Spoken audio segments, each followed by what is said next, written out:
Hello students, अब हम लोग स्टार्ट करते हैं अपना नया topic known as inventory control. As you all know, inventory plays an important role in any kind of company. Inventory में हमारे पास में क्या क्या चीजें इंक्लूड होती हैं। नॉर्मली हमारे पास एक मिथ रहता है कि inventory means stock, but stock of whom, which things. So inventory में हम किन किन चीजों को इंक्लूड करते हैं। सबसे पहले इन्वेंट्री में हमारे पास में आते हैं raw materials. That means anything which is in raw form will be included in the inventory itself. So first thing is raw material, second thing is intermediate goods, that is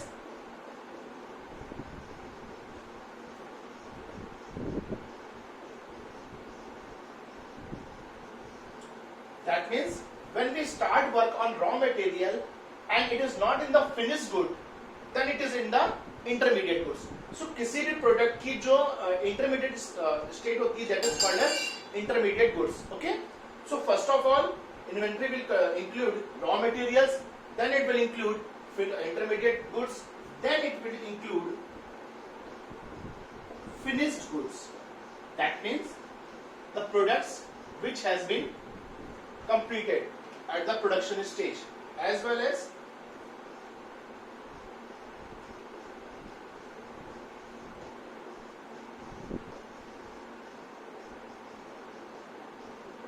packaging materials. That means all the things which are required to package the good is will come under the packaging materials. So as we know, all these things are comes under the inventory. So inventory control is just to make the an important order of all these things to make the production in a smooth state. Okay students, so there are these are the inventory. So inventory have two types. Basically there are two types of inventories, we known as direct inventory and indirect inventory.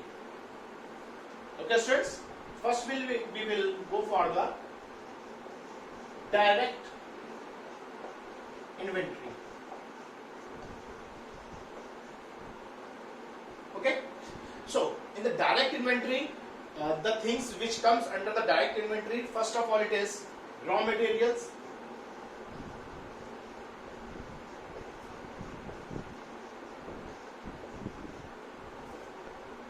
so raw materials is the basic part of the direct inventory. Second one is the intermediate goods,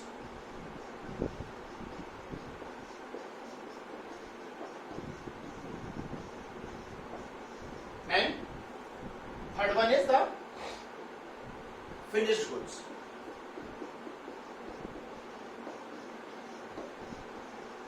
So basically these things comes under the direct inventory because they directly affected the production of an company. Okay, so these are the direct inventory. Second we will go for the indirect inventory, students.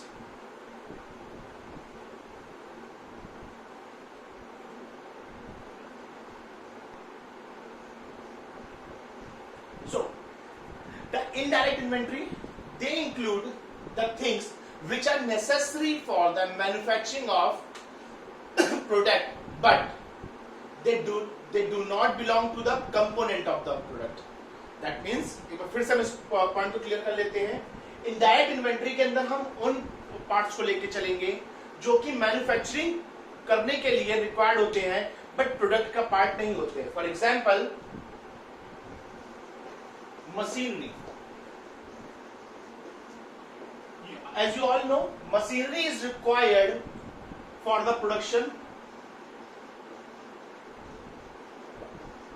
but machinery does not include into the product.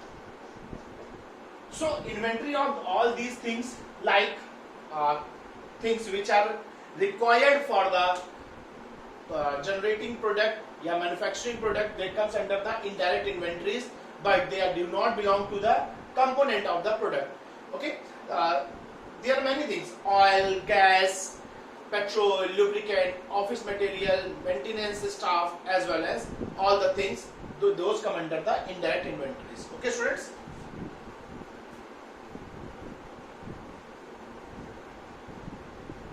बार फिर से हम लोग revise कर लेते हैं। Direct inventory में हमारे वो पार्ट्स आए, वो चीजें आएंगी जो प्रोडक्ट के कंपोनेंट्स होंगे, like raw materials, intermediate goods, finished goods.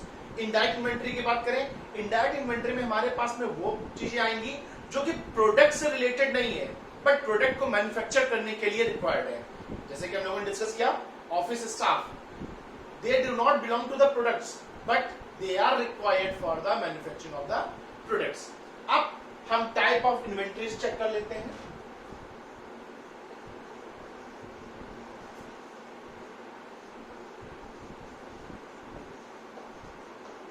सबसे पहली आती है हमारे पास में fluctuation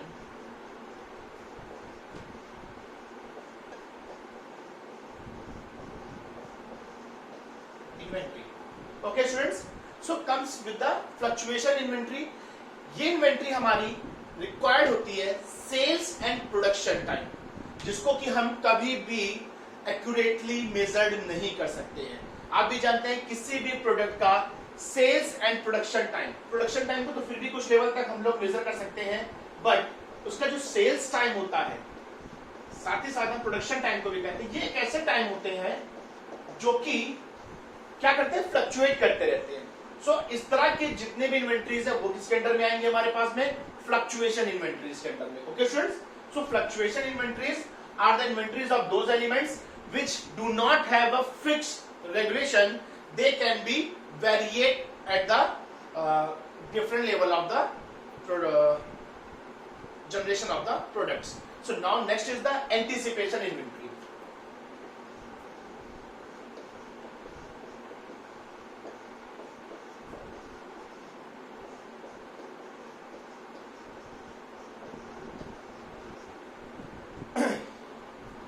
These are the inventories which are built in advance of the session of large scale of a promotional program.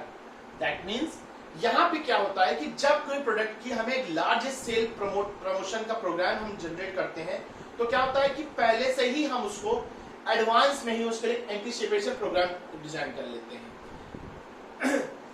होता क्या है स्टूडेंट्स, कि कई बार कंपनीज में क्या होता है, शटडाउन पीरियड होता है। उन शटडाउन पीरियड्स में हम क्या करते हैं कि अब शटडाउन पीरियड में हमारी प्रोडक्शन तो स्टार्ट नहीं हो सकती है, लेकिन हम उस शटडाउन पीरियड का यूज कर सकते हैं किस चीज के लिए, लार्ज सेल्स प्रमोशन के लिए। ओके, अब ये लार्ज सेल्स प्रमोशन जो भी हमारी होंगी, इनके लिए ही हम पहले से एक एंटीसिपेशन प्रोग्राम डिजाइन कर लेते हैं। दोस्त come under the anticipation inventory, जो कि हमारी फ्यूचर रिक्वायरमेंट के लिए यूज होती है। Okay, so this is comes under the anticipation inventory. Now next, the third part is the cycle और lot size inventory. That means inventory of the elements. कई बार हमारा क्या काम होता है स्टूडेंट्स, कि कुछ आइटम्स ऐसे होते हैं जो साइकिल बाय साइकिल जनरेट होते हैं, तो उसके लिए हमें क्या करना पड़ता है कि सपोज हमें परचेजिंग करनी है, तो परचेजिंग हम पूरे एलिमेंट्स की एक साथ नहीं, पूरे प्रोडक्ट की एक साथ नहीं करते, रॉ मटेरियल्स की हम साइकिल बाय साइकिल करते हैं। जैसे हमारी एक साइकिल कंप्लीट हो जाती है, नेक्स्ट हम क्या करते हैं, नेक्स्ट साइकिल के आइटम्स को हम परचेज करते हैं या स्टॉक उसका मेंटेन करते हैं। तो इस तरह की जितनी भी इन्वेंट्री आएगी वो हमारी क्या आएगी, साइकिल इन्वेंट्री के अंदर कवर होगी। Fourth part is the transportation inventory. आप सबको पता है कि ट्रांसपोर्टेशन एक बहुत ही इंपॉर्टेंट रोल प्ले करता है किसी भी प्रोडक्ट के लिए या किसी भी कंपनी के लिए। तो ट्रांसपोर्टेशन से रिलेटेड जितने भी आइटम्स हैं, उन सबके स्टॉक को मेंटेन करने को हम क्या कहते हैं, transportation inventory. And the last one is the decoupling inventory.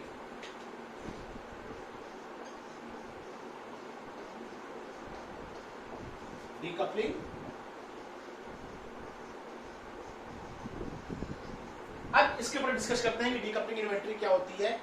ये बेसिकली इन्वेंट्री रिक्वायर्ड होती है to meet the demand for decoupling the different part of the production system. That means कई बार जो प्रोडक्शन सिस्टम के पार्ट्स होते हैं उनको डीकपल करने के लिए कुछ आइटम्स की रिक्वायरमेंट होती है, जिनको हम किसके अंडर में कवर करते हैं, decoupling inventory. Okay students, so these are the parts of the decoupling inventories. अब हम डिस्कस करते हैं कि एक इन्वेंट्री कंट्रोल मॉडल कैसे जनरेट करते हैं। How to generate inventory control model.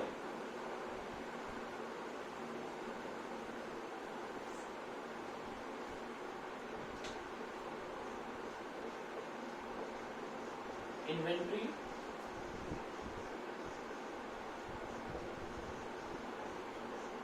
That means एक ऐसा मॉडल जो कि इन्वेंट्री को कंट्रोल करे। कंट्रोल करने के लिए जिस मॉडल पर इन्वेंट्री को कंट्रोल करने के लिए एक मॉडल की रिक्वायरमेंट होती है।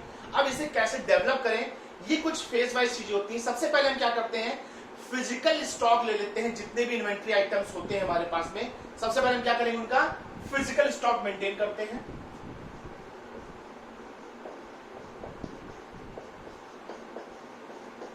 Okay, so in the first part हम क्या करते हैं, उनका फिजिकल स्टॉक मेंटेन करते हैं।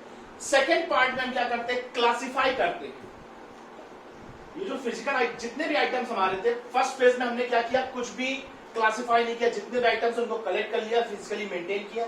सेकेंड फेज में हमने क्या किया, उनको अलग अलग क्लासिफाई किया कि फ्लक्चुएशन में कौन से आते हैं, डीकपलिंग में कौन से आ रहे हैं। तो इस तरह से हमने क्या किया, क्लासिफाई किया।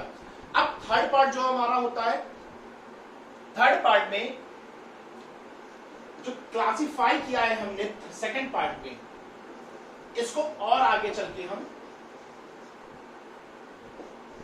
प्रोसीड करते हैं। अब इसका सेंस क्या हुआ, अब आप अभी हम लोगों ने जब स्टार्टिंग किया था, हमने क्या पढ़ा था, डायरेक्ट एंड इनडायरेक्ट। ओके, तो सबसे पहले सेकंड फेज में हम चेक करेंगे कि हमारी जो इन्वेंट्री है वो डायरेक्ट में आ रही है कि इनडायरेक्ट में आ रही है। थर्ड फेज में अब हम ये चेक करेंगे कि डायरेक्ट वाली जो इन्वेंट्रीज है वो फ्लक्चुएशन में जा रही है, एंटिसिपेशन में जा रही है, या इनडायरेक्ट वाली इन्वेंट्रीज हमारी ट्रांसपोर्टेशन में जा रही है, कहां पर रिक्वायर्ड हो रही है। तो इस तरह से हम फर्दर क्लासिफाई करते हैं उसको थर्ड फेज में। फोर्थ फेज में हम क्या करेंगे, जब हमारे इन्वेंट्रीज का क्लासिफिकेशन हो जाएगा तो सभी को हम एक इंडिविजुअल कोड असाइन कर देंगे। असाइन एंड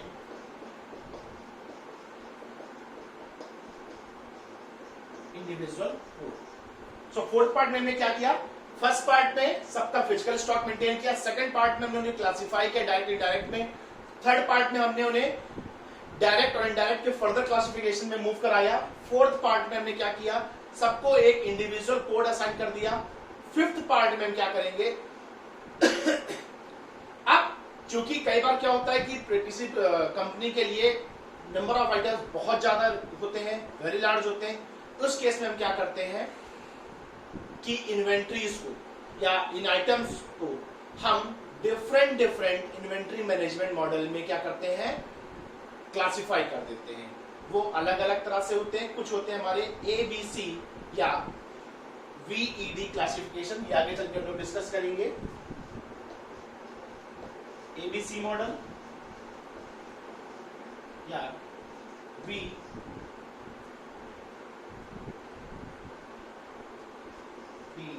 मॉडल, ये आगे चलकर हम लोग डिस्कस करेंगे क्या होते हैं VED मॉडल, सॉरी VDE नहीं, VED मॉडल। ओके, अब बात करते हैं हम लोग अगले स्टेप की। सिक्स स्टेप में क्या करते हैं, हम एक एस्टिमेट निकालते हैं एनुअल डिमांड की। जितने भी आइटम्स हमारे रिक्वायर्ड इन्वेंट्री के लिए, इन सबके लिए क्या करते हैं हम लोग, एक एनुअल डिमांड जनरेट करते हैं और उनका एक प्रिवेलिंग प्राइस भी फिक्स करते हैं कि इनका प्राइस क्या हो सकता है in the future. Next, lead time, हमें क्या निकालना होता है, हर एक आइटम का एक लीड टाइम निकालते हैं कि किसी आइटम को रिक्वायर करने के लिए कितना टाइम रिक्वायर्ड होगा।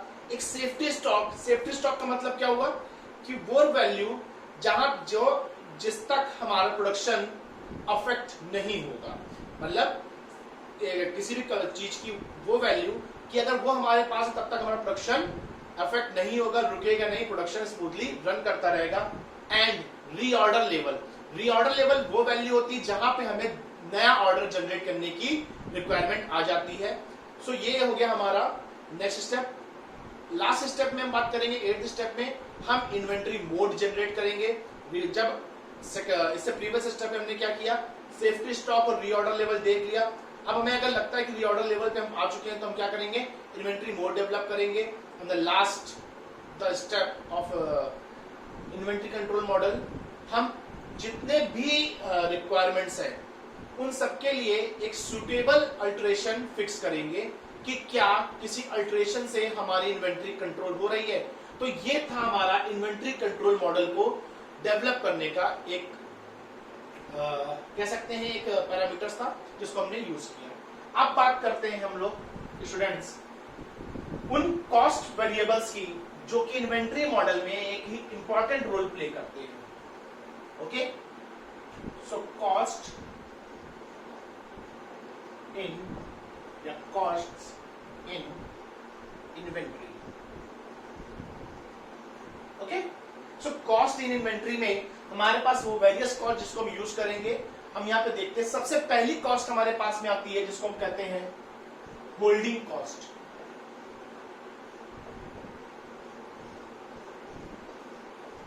इसको C1 या CH से बिलोंग किया करते हैं, डिनोट करते हैं। क्या होती है holding cost students?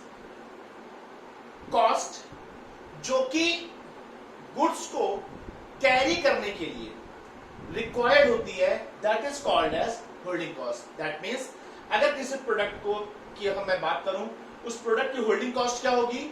Holding cost उसकी होगी कि उस प्रोडक्ट को कैरी करने में जितनी भी कॉस्ट हमने इंकर्ड की है, जितनी भी कॉस्ट हमने क्या किया है, पे किया है, that is known as holding cost. So that is denoted by C1 और CH। ओके स्टूडेंट्स, अब इस होल्डिंग कॉस्ट के अंदर कई अलग अलग पैरामीटर्स आते हैं। कौन कौन से? सबसे पहला पैरामीटर आता है इन्वेस्टेड कैपिटल कॉस्ट। कैपिटल से आप लोग समझ चुके होंगे, ये C1 के अंदर भी पार्ट में आता है। पहला पार्ट आ गया इन्वेस्टेड कैपिटल कॉस्ट, मतलब कैपिटल मतलब price of the product. Carrying cost क्या है? होल्डिंग कॉस्ट या कैरिंग कॉस्ट क्या होती है? उस प्रोडक्ट को कैरी करने की, that means from the shop itself to the production house जो कैरी करने की कॉस्ट हमने पे की, that is known as holding cost. पहला पार्ट आता है इसके अंदर capital cost, that mean price of the product known as the capital cost. So second part उसका आ गया हमारा रिकॉर्ड कीपिंग या एडमिनिस्ट्रेटिव कॉस्ट। अब रिकॉर्ड कीपिंग और एडमिनिस्ट्रेटिव, अब इसको हम समझते हैं कि कई बार क्या होता है कि कोई प्रोडक्ट ऐसा होता है कि जिसको परचेज करने के लिए हमें अदर सिटी को ट्रैवल करना पड़ता है। अब परचेजिंग के लिए हम क्या करते हैं, अपने एडमिनिस्ट्रेशन से किसी को सेंड करते हैं। उस एडमिनिस्ट्रेशन का जो कैंडिडेट गया है उसकी ट्रैवल कॉस्ट भी इंक्लूड होगी इसमें आपकी होल्डिंग कॉस्ट में। तो पहला आ गया आपकी capital cost. Record keeping, record keeping का मतलब क्या हुआ कि उस कॉस्ट, उस प्रोडक्ट को रिकॉर्ड में मेंटेन करने के लिए, that means any cost which is incurred for the purchasing that product is comes under the holding cost. So second phase is the record keeping or the administrative cost. Third phase जो आपका आता है handling cost.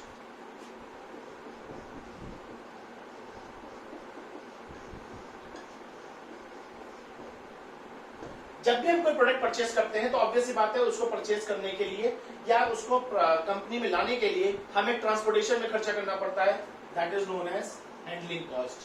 Clear कि transportation में जो हमारा खर्चा हुआ है that is known as handling cost, that is also comes under the holding cost. Next आती है हमारी इंश्योरेंस कॉस्ट। ऑब्वियस सी बात है जब इतने बड़े प्रोडक्ट्स हम किसी कंपनी के लिए परचेज करते हैं तो उनका इंश्योरेंस भी कराते हैं, वो इंश्योरेंस कॉस्ट भी हमारी किसके अंदर ऐड हो जाती है, होल्डिंग कॉस्ट के अंदर में।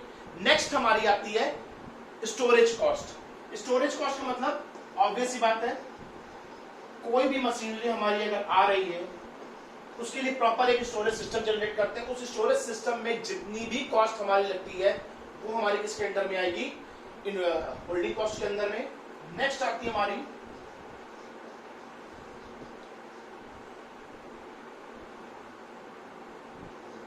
Depreciation cost. ये आप सब जानते होंगे कि कोर प्रोडक्ट, सपोज हमने एक मोबाइल आज परचेज किया 10,000 का, आफ्टर 2 ईयर वो मोबाइल रह जाता है मेरा 7,000 का, उसकी डेप्रिसिएशन वैल्यू क्या हो जाती है 3,000। तो डेप्रिसिएशन, हम किसी भी प्रोडक्ट को जब परचेज करते हैं उसकी डेप्रिसिएशन कॉस्ट को भी उसके साथ में ऐड कर लेते हैं। दैट मीन्स आफ्टर 3 इयर्स जो मोबाइल मेरा आज 10,000 का है, आफ्टर 3 ईयर वो मुझे कितने का पड़ेगा 13,000 की, क्योंकि मेरी वैल्यू क्या रहेगी उस समय 7,000। ओके, सो डेप्रिसिएशन कॉस्ट हमारी इसके अंदर ऐड हो गई होल्डिंग कॉस्ट के अंदर में। And the last one is production cost and the selling price. Production cost and the last one is selling price. So students, these are the costs which combinedly generate holding cost of a product in an inventory system. Okay students?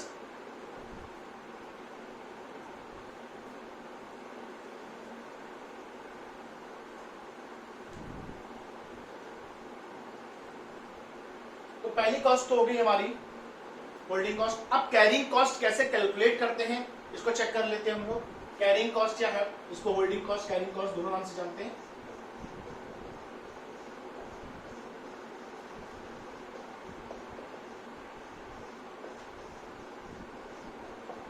Confuse मत होइएगा, carrying cost या holding cost दोनों ही cost same होती हैं। इसको calculate करने के लिए सबसे पहले हम यूज करेंगे कॉस्ट ऑफ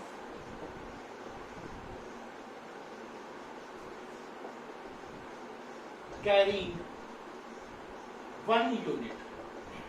कई बार क्या होता है कि हम जब हम परचेस करते हैं कुछ आइटम्स अपने कंपनी के लिए, तो मल्टीपल यूनिट्स हम परचेस करते हैं, तो बट अभी हमें यहाँ पे किसको लेके चलना है 1 यूनिट का, for the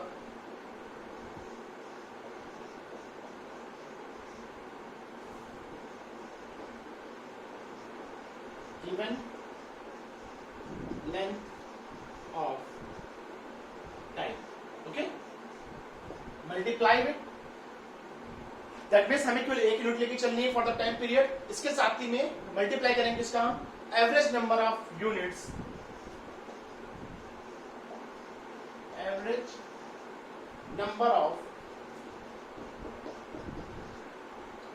number of units carried for the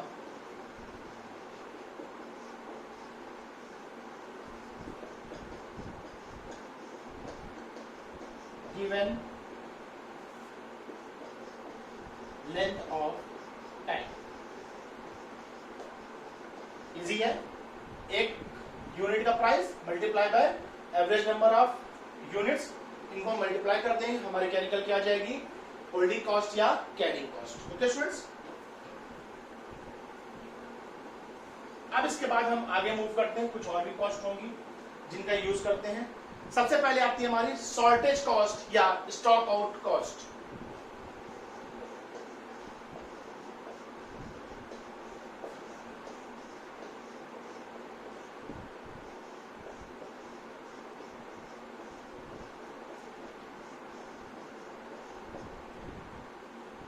ये कॉस्ट काफी हैवी हो जाती है कई बार हमारे लिए। कैसे चेक करते हैं, बेसिकली इसको हम लोग पेनल्टी कॉस्ट भी कह देते हैं, और इसको डिनोट करते हैं C2 या CS से। ध्यान रखिएगा, इसको डिनोट करते हैं C2 या CS से। क्या होती है बेसिकली शॉर्टेज कॉस्ट हमारी क्या हुई, सपोज एक एलिमेंट या एक मशीनरी हमें परचेस करनी थी, या हमें मशीनरी हम यूज कर रहे हैं, सपोज क्या हुआ वो शॉर्ट पड़ गई, या रॉ मटेरियल हमारा क्या हो गया शॉर्ट पड़ गया।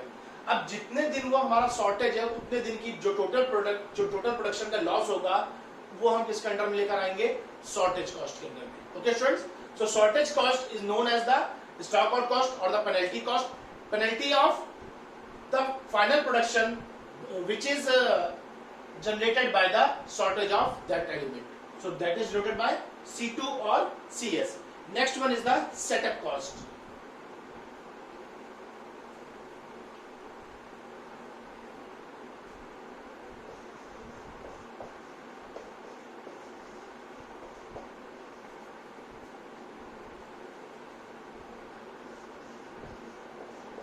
सेटअप कॉस्ट क्या होती है आप अच्छे समझ चुके हैं। कि किसी भी प्रोडक्ट के साथ में कुछ फिक्स्ड कॉस्ट एसोसिएट होती है जो कि हमें गुड्स को ऑब्टेन करने के लिए पे करनी पड़ती है।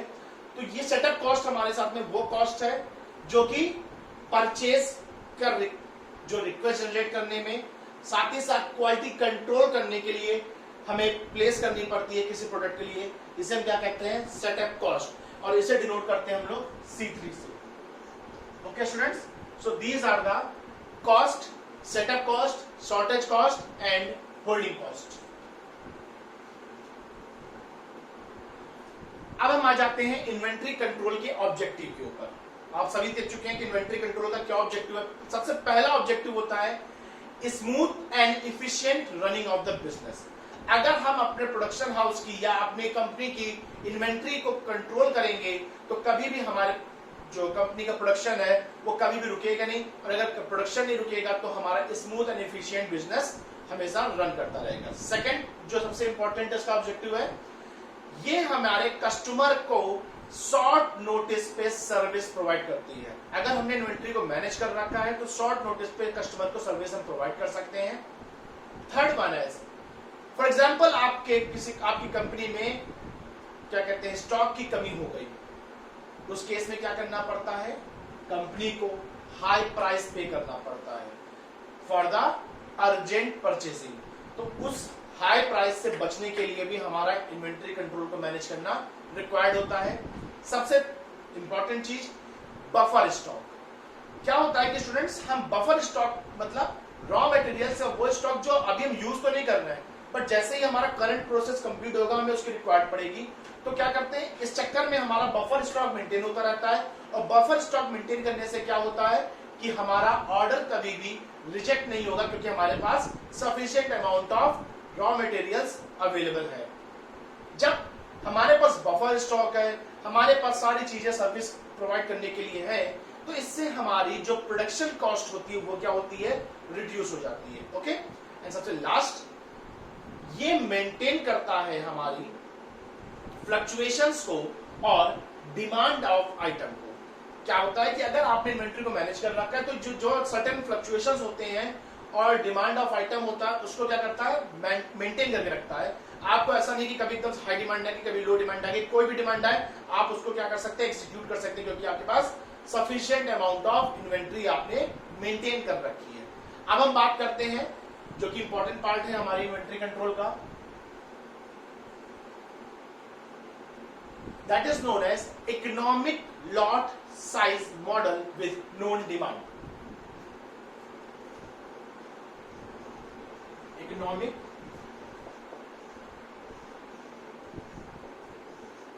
लॉट साइज मॉडल विद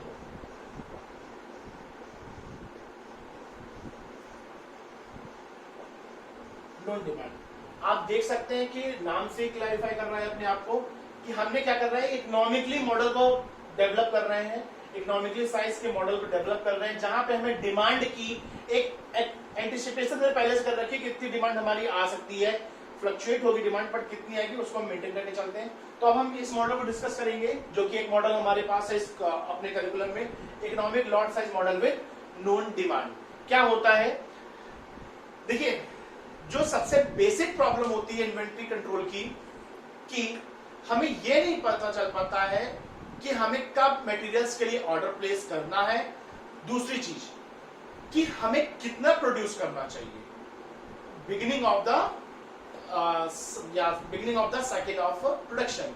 ये दो सबसे इंपॉर्टेंट चीज है कि हम कितना मेंटेन करके रखें अपने पास में, दूसरा हम स्टार्टिंग में कितना प्रोड्यूस करें, क्योंकि अगर हमने ज्यादा प्रोड्यूस कर दिया, मार्केट में सप्लाई नहीं हो पाई तो आइटम वेस्ट, कम प्रोड्यूस किया तो मार्केट में डिमांड हाई है, हम मेंटेन नहीं कर पा रहे हैं, तो दोनों ही केस में लॉस किसका हो रहा है? आपकी कंपनी का हो रहा है। तो इस केस में हम क्या करते हैं, हम नॉन डिमांड के साथ में एक मॉडल जनरेट कर रहे हैं जो कि इकोनॉमिक है। इकोनॉमिक का मीन्स कि जहां पे आपकी कंपनी को एक्स्ट्रा कॉस्ट पे नहीं करनी पड़ रही है, एक ऐसा लॉट साइज हम डेवलप करेंगे जो कि हमारी डिमांड को, नॉन डिमांड को क्या करेगा? प्रॉपरली मेंटेन करता रहता है।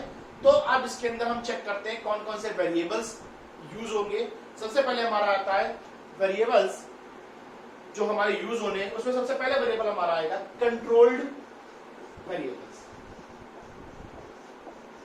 कंट्रोल्ड वेरिएबल्स आप नाम से समझ रहे हैं, वो सारे वेरिएबल्स जिनके ऊपर हमारा कंट्रोल है।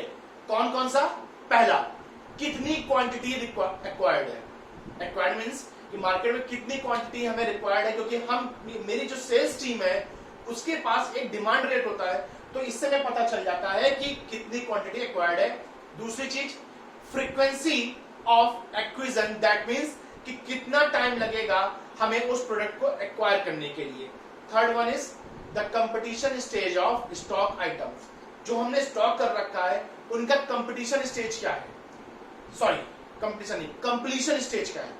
Completion stage, the time which are required to generate the final product from the raw materials. तो ये कंप्लीशन स्टेज होती है कि स्टॉक आइटम का कंप्लीशन स्टेज क्या है।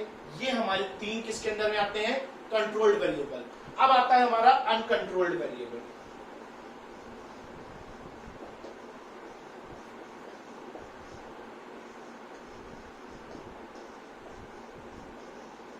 अब अनकंट्रोल्ड वेरिएबल्स में सबसे पहली चीज आती है जो हमारी अनकंट्रोल्ड होती है, जिसको हम कंट्रोल नहीं कर पाते हैं बट फिर भी हमें कंट्रोल करने की रिक्वायरमेंट है। That is the holding cost, shortage cost, या जिसको हम लोग पेनल्टी कॉस्ट कहते हैं, एज वेल एज जो सेटअप कॉस्ट। ये अनकंट्रोल्ड है, बट हमारा जो मोटो क्या है, वो मोटो ये है कि हमें इसको क्या करें, कंट्रोल करें।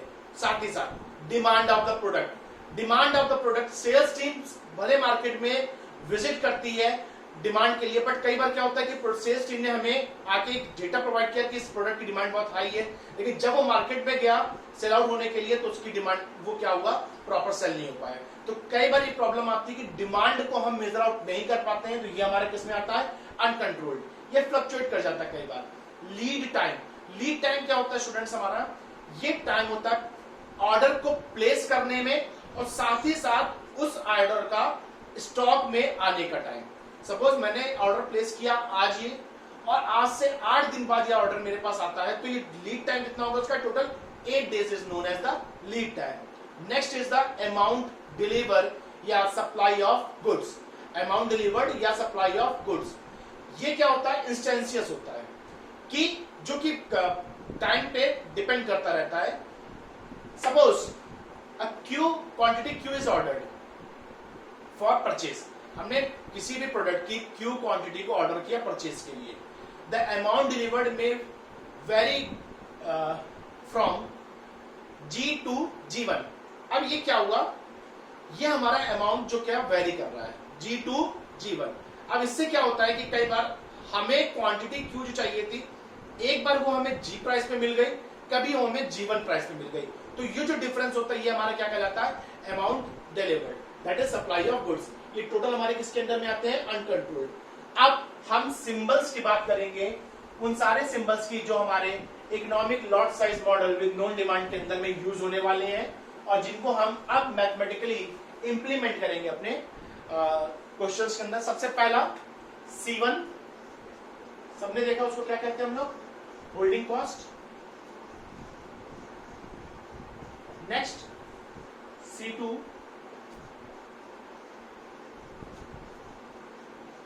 Shortage cost. Next C3 setup cost. तो ये 3 कॉस्ट थी जो आपने सबसे ज्यादा यूज कर ली थी, जिसके बारे में आपको अभी हम लोगों ने ऑलरेडी डिस्कस कर दिया। इसके बाद आता है हमारे पास में डिमांड रेट। डिमांड रेट जिसको हम डिनोट करते हैं कैपिटल R से। ओके स्टूडेंट्स, तो डिमांड रेट हो गया हमारा कैपिटल R से। इसके बाद कैपिटल K से हमारा production rate. Demand rate and the production rate. That means the rate at which item has been produced. Demand of that item in the market is known as the R. अब आती है बात scheduling time. That is small t.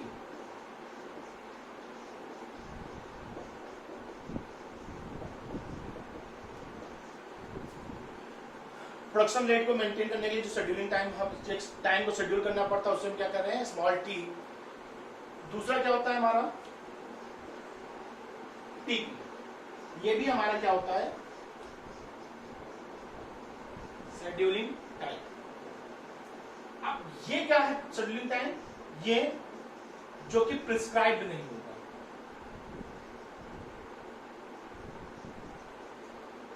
और TP that means prescribed, okay, not prescribed known as small t, prescribed known as TP. Z, small z is the order label, order या reorder level जिसको हम लोगों ने discuss किया था कि वो अमाउंट किसी प्रोडक्ट का कि जिसके बाद हमें अब ऑर्डर जनरेट करने की रिक्वायरमेंट आ चुकी है। Capital D is the total demand,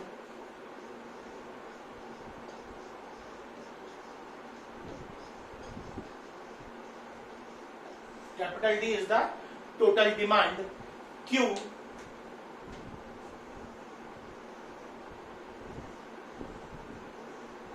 is the quantity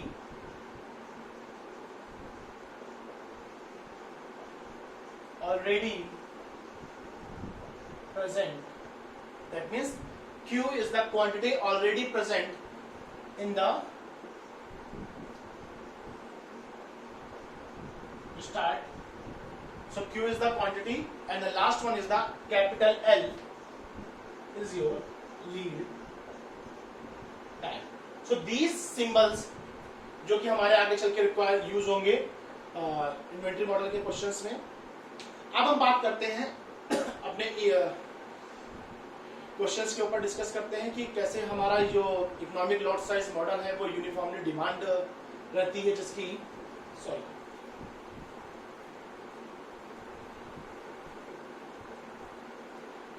ध्यान रखिएगा किसी भी इन्वेंट्री के लिए इकोनॉमिक लॉट साइज मॉडल, जो कि हमारा कोर्स में भी ईओक्यू मॉडल आता है, ईओक्यू मॉडल को सबसे ज्यादा यूज किया जाता है। क्यों? क्योंकि इसकी एक यूनिफॉर्म डिमांड रहती है।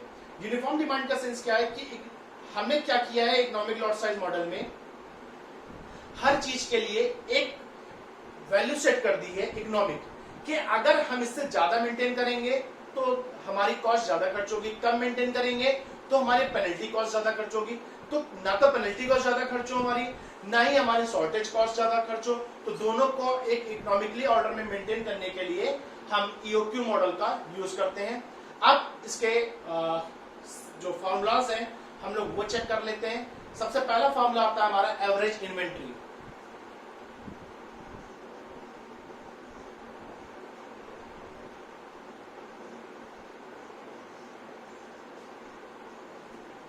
Average inventory is half Q. ध्यान रखिएगा एवरेज इन्वेंट्री आपकी क्या होती है कि किसी भी आइटम की एक एवरेज इन्वेंट्री को जो मेंटेन करते हैं that is known as small q, जहां पे क्यू क्या है हमारा, अभी हम लोगों ने चेक करा हुआ है, क्यू क्या है हमारा, average number of units in inventory, that is small Q. So this is the average inventory. Next is the inventory carrying cost percentage,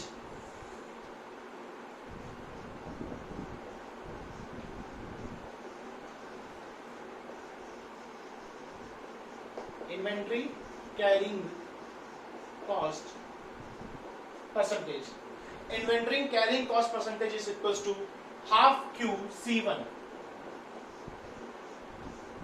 okay.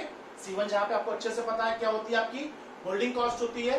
So this is the half Q C1। Q के बारे में फिर से बस समझिए, Q क्या है, हमारी इन्वेंट्री की मैक्सिमम लेवल, दैट मीन्स किसी भी आइटम की इन्वेंट्री का जो मैक्सिमम लेवल है वो क्यू है। मिनिमम लेवल क्या होता है आपको पता है कि मिनिमम लेवल 0 और मैक्सिमम लेवल क्यू। सो इन्वेंट्री कैरिंग कॉस्ट परसेंटेज कितना हो गया, हाफ क्यू C1, जहां पे C1 क्या है आपकी होल्डिंग कॉस्ट। अब बात करते हैं हम लोग किसकी, टोटल ऑर्डरिंग कॉस्ट की। Total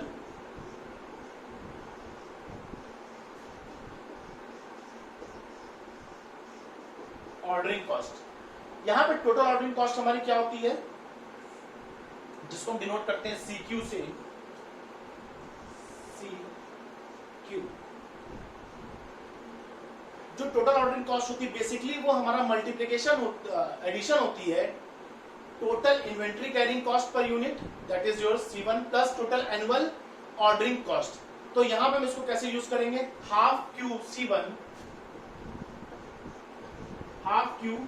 C1 plus R upon Q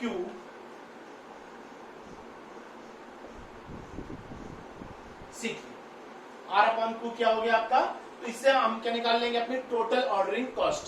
so students ये हमारे निकाला है टोटल ऑर्डरिंग कॉस्ट, जहां पे टोटल इन्वेंट्री कॉस्ट CQ हमारे हमेशा मिनिमम होनी चाहिए, क्योंकि अगर वो मिनिमम नहीं है तो क्या प्रॉब्लम आएगी, इसका मतलब क्या है कि हमें इन्वेंट्री हम तब जनरेट कर रहे हैं या हम ऑर्डर तब जनरेट कर रहे हैं जब हम बिल्कुल शॉर्टेज कॉस्ट के पास में आ चुके हैं। ओके, इसको कंप्लीटली अगर हम डिनोट करें हाफ क्यू C1 को और plus R upon Q C3 को, तो इसको डिनोट करने का टोटल फॉर्मूला है Q equals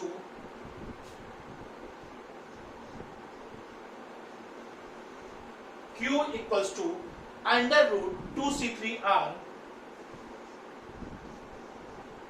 upon C1। Okay, आप इसको कैलकुलेट करके चेक कर लेंगे।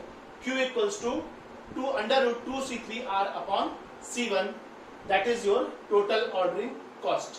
क्लियर, जहां पे C3 आपकी क्या हो गई सेटअप कॉस्ट, R क्या हो गया डिमांड रेट, C1 क्या हो गया आपका कैरिंग कॉस्ट। ओके, नेक्स्ट अब हम बात करते हैं किसकी, C मिनिमम की। C मिनिमम हमारा कितना होता है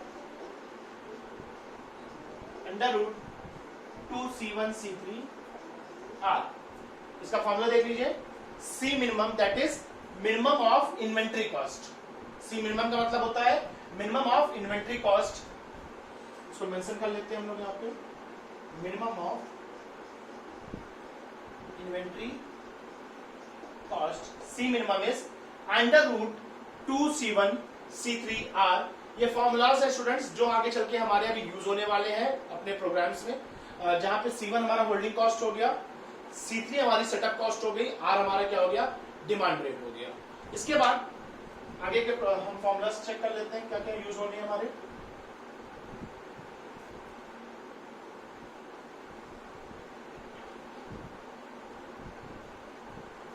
तो हमने क्या यहां तक देख लिया मिनिमम इन्वेंट्री कॉस्ट। अब हम चेक करते हैं economic order quantity. Economic order quantity that is Q equals to RT, demand rate into sorry small t, demand rate into not prescribed time. Clear, जहां पे आप इसको आगे फर्दर अगर कैलकुलेट करना हो तो आप कैसे करेंगे,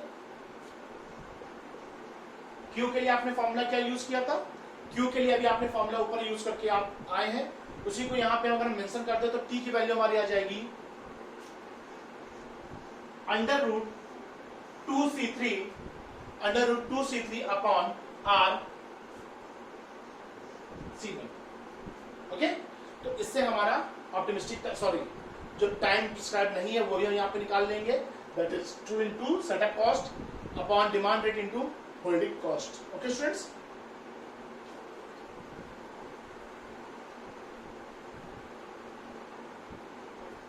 अब हम बात करते हैं एक एग्जांपल चेक कर लेते हैं स्टूडेंट्स, और इसमें कैसे फॉर्मूलाज को अप्लाई करके क्वेश्चन को सॉल्व करेंगे। सपोज एक मैन्युफैक्चरर है हमारे पास में जिसको पर ईयर 600 यूनिट्स सप्लाई करनी है। कितनी यूनिट्स, 600 यूनिट्स सप्लाई करनी है पर ईयर, जहां पे शॉर्टेज अलाउ नहीं है, and the shortage cost amounts to 0.60 per unit per year. तो शॉर्टेज कॉस्ट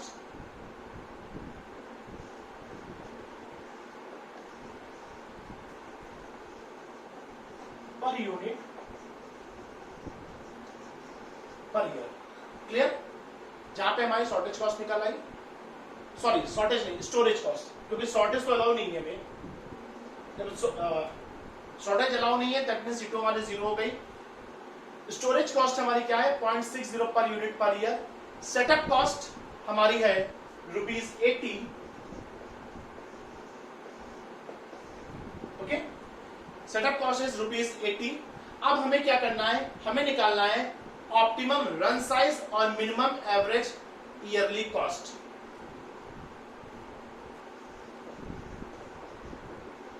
ऑप्टिमम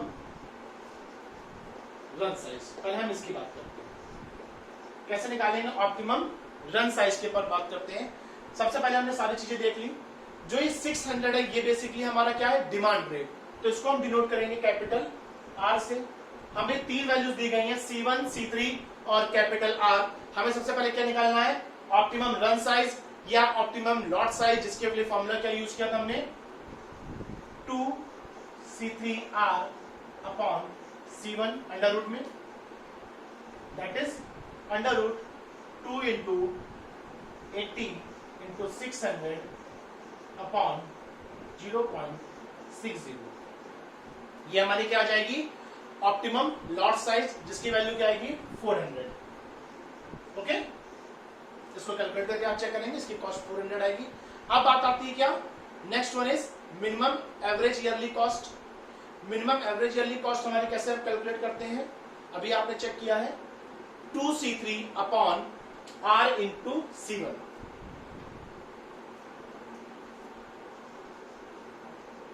अब इसको रफ कर देते हैं इस पोर्शन को, क्योंकि ये कंप्लीट हो चुका ऑलरेडी। अब हमें क्या निकालना है optimum ordering interval, that means minimum average yearly cost हमें जो कैलकुलेट करनी है। तो सबसे पहले हम क्या कैलकुलेट कर लेते हैं ऑप्टिमम ऑर्डरिंग इंटरवल, वो हमारा क्या है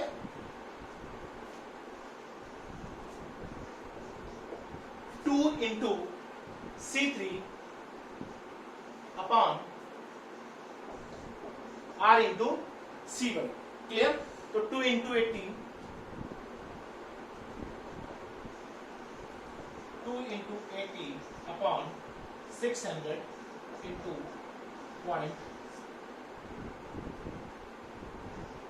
0.60। अब इसकी वैल्यू क्या आ गई आपकी 8 मंथ्स।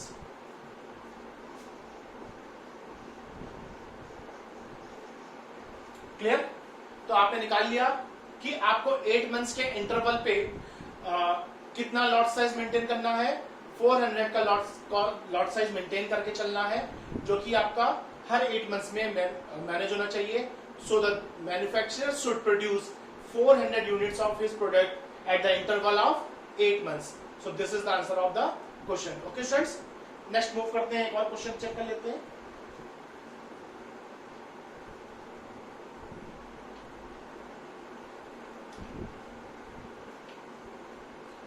अब सेकंड पार्ट, एक कंपनी, सपोज हमने दूसरी कंपनी ले लेते हैं जहां पे हमारी कंपनी को यूज कर रही है 3000 यूनिट्स ऑफ प्रोडक्ट।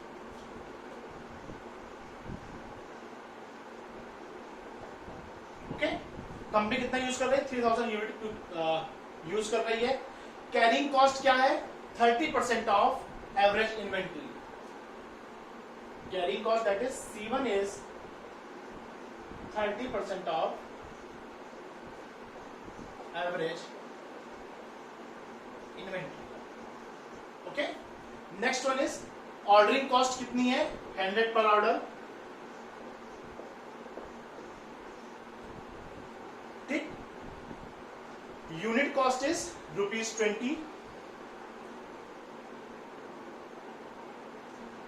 क्या था, unit cost is ₹20।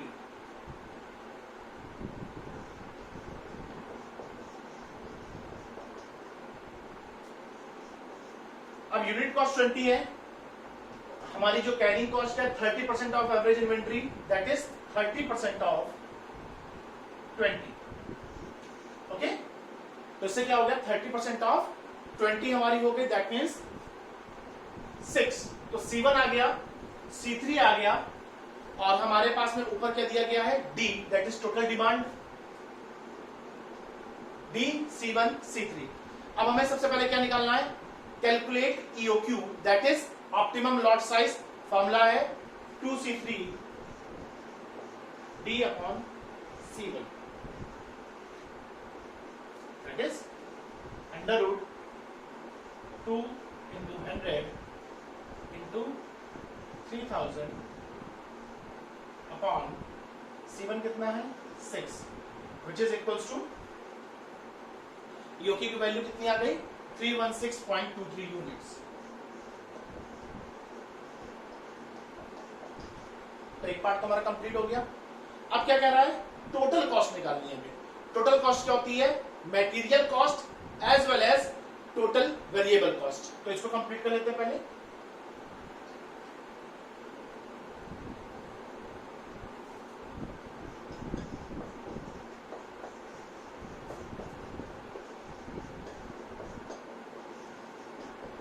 Material cost ठीक है material cost as well as total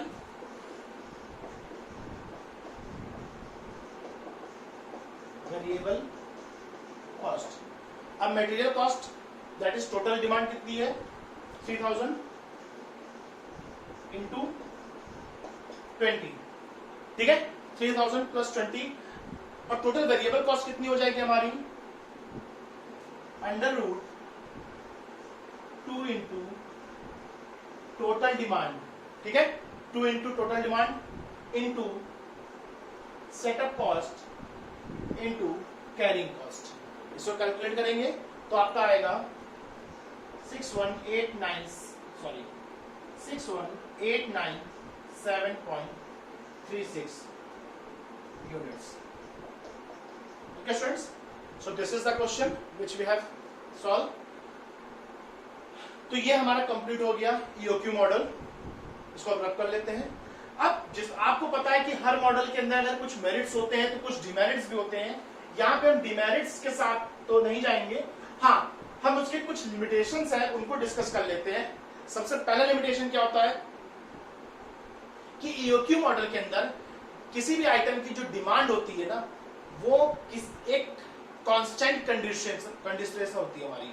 क्या होता है यहाँ पे कि हम डिमांड को कभी भी एक एक्यूरेट मान के नहीं चल सकते कि कभी डिमांड हो सकता है कि हमारी यूनिफॉर्म हो कभी वो वेरी कर जाए।